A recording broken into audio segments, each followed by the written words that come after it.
And now I am become death, destroyer of worlds. Did you know that J. Robert Oppenheimer once tried to poison his professor with a cyanide-laced apple? And that's just the beginning of a story so incredible, so morally complex, that even Christopher Nolan's 3-hour epic couldn't capture it all. I'm about to take you behind the scenes of one of 2023's biggest films to separate Hollywood drama from historical reality. And I promise you, some of the true stories are far more shocking than anything Nolan put on screen. But here's why you need to stick around. At the end of this video, I'll reveal a hidden truth about Oppenheimer and the atomic bomb that will completely change how you see the end of World War II. Trust me, you won't see this coming. Plus, I've got 3 other bombshell revelations scattered throughout this video that Hollywood could never show, including the real reason Einstein was kept away from the Manhattan Project and a secret about the Trinity Test that the government covered up for decades. Let's start with that poisoned apple, because it perfectly captures how this film walks the line between truth and fiction. In the movie, young Oppenheimer injects his tutor Patrick Blackett's apple with potassium cyanide, then dramatically rushes back to save Niels Bohr from taking a fatal bite. Pure Hollywood drama, right? Wrong. The poisoning actually happened. According to Oppenheimer's friend Francis Ferguson, the future father of the atomic bomb really did contaminate his professor's apple with toxic chemicals. Blackett was pushing him too hard in experimental physics, work Oppenheimer called a terrible bore, and the young genius snapped. But here's what Nolan changed. We don't know it was cyanide. That would have been attempted murder. The real poison was likely something that would just make Blackett sick. And Niels Bohr, he was never there. Nolan added him to create that heart-stopping moment of near catastrophe. The aftermath was real, though. Oppenheimer's wealthy parents had to convince Cambridge not to expel him. Instead, he was put on probation and forced to see a psychiatrist. Imagine, the future director of the Manhattan Project, in therapy for trying to poison his teacher. This incident reveals something crucial about both the man and the movie. Oppenheimer was always morally complicated, and Nolan wasn't afraid to show it.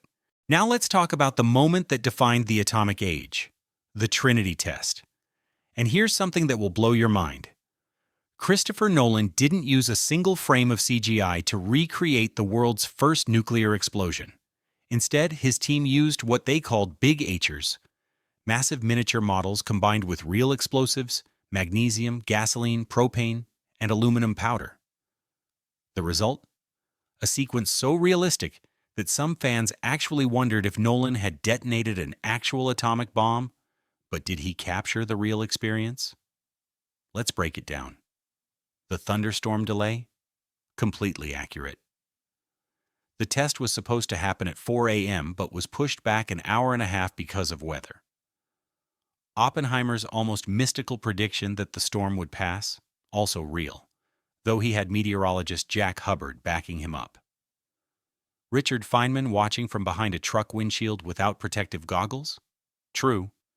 He believed the windshield would protect him from ultraviolet radiation.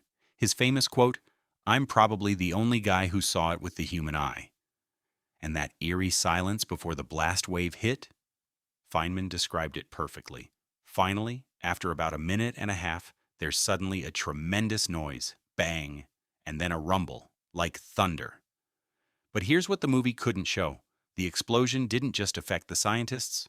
Windows blew out in nearby cities. People in Amarillo, Texas, over 280 miles away, saw the flash.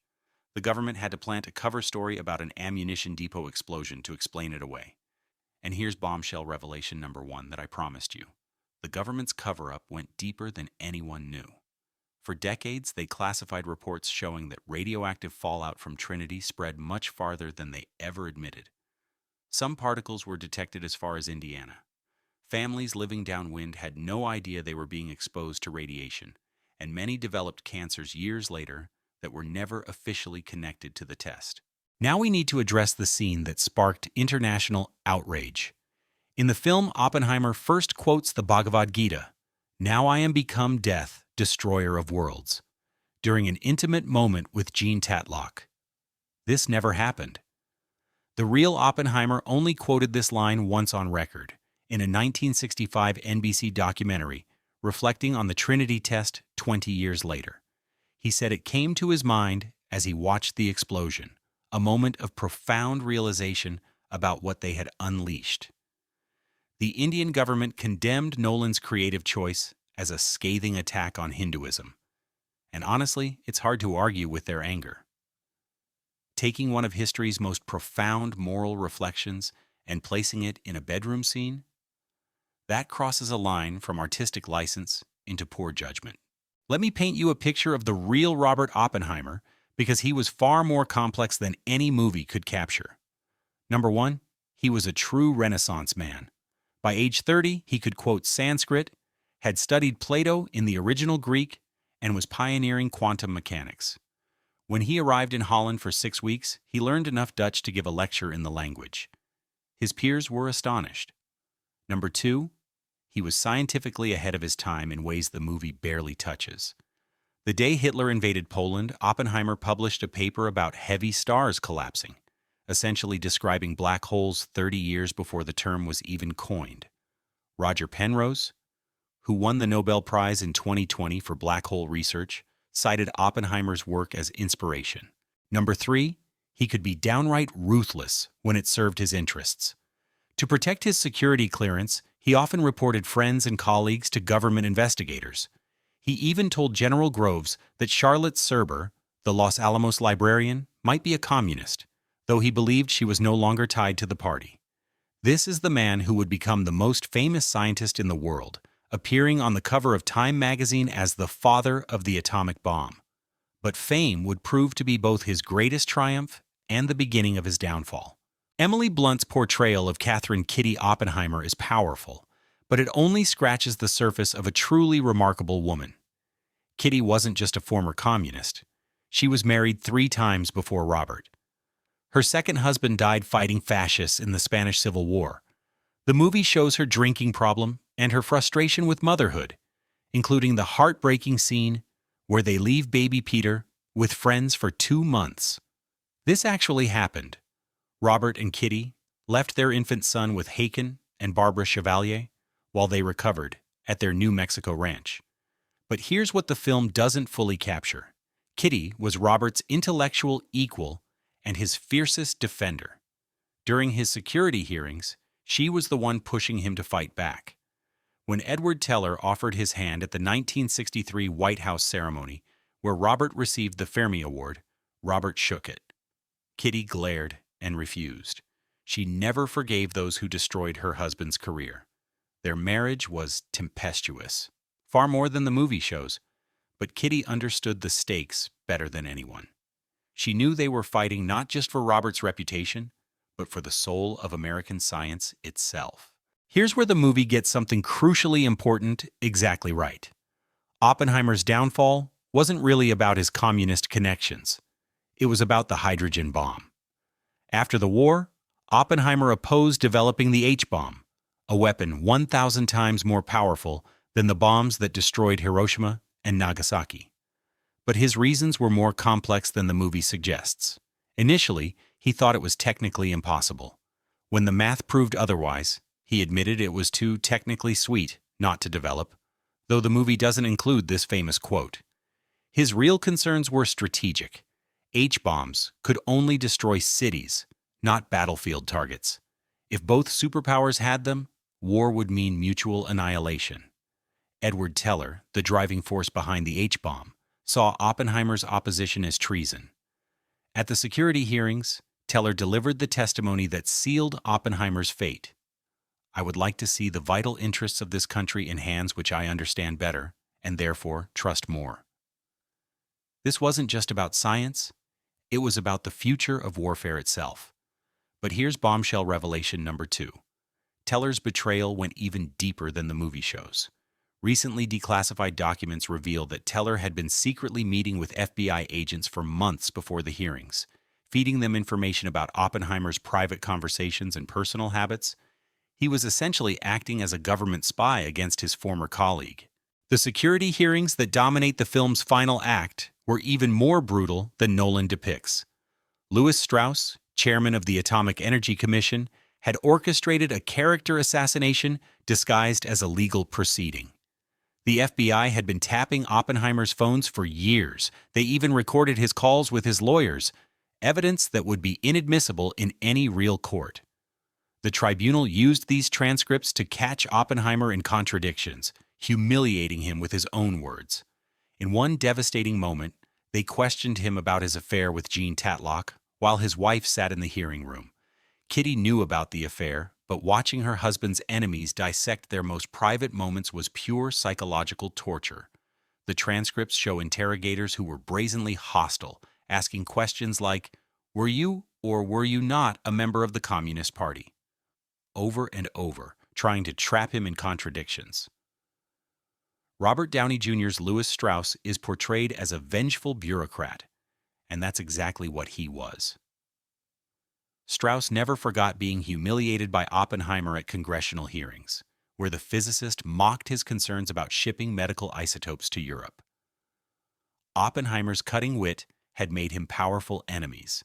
The movie shows Oppenheimer's eventual vindication, and it really happened in two acts of poetic justice. First, in 1959, Lewis Strauss was nominated for Secretary of Commerce. But Manhattan Project scientist David Hill, brilliantly played by Rami Malek, testified that Strauss had orchestrated Oppenheimer's persecution out of personal vindictiveness. The Senate rejected Strauss's nomination, the first cabinet nominee defeated since 1925.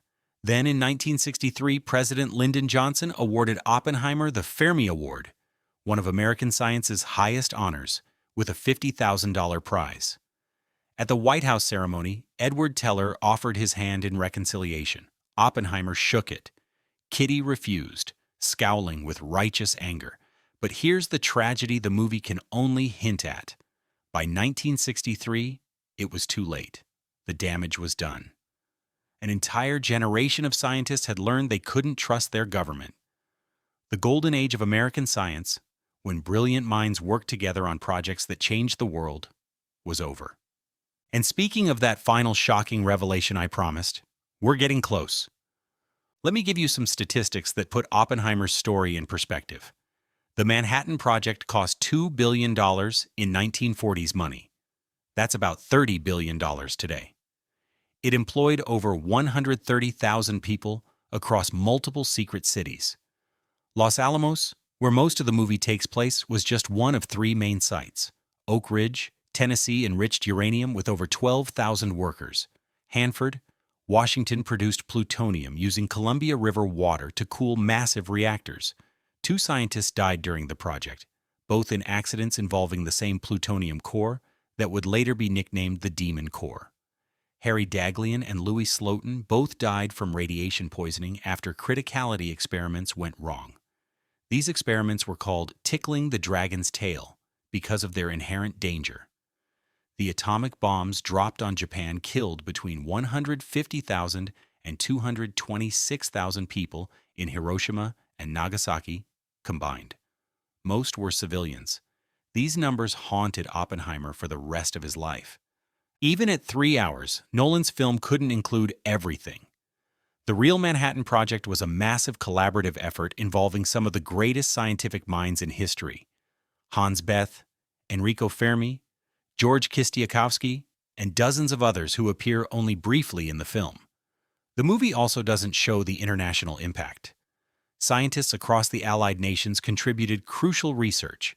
The project's secrecy was so tight that Vice President Harry Truman didn't know about the atomic bomb until he became president.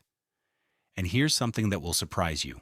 Albert Einstein, despite his famous letter urging Roosevelt to develop nuclear weapons, played almost no role in the actual project.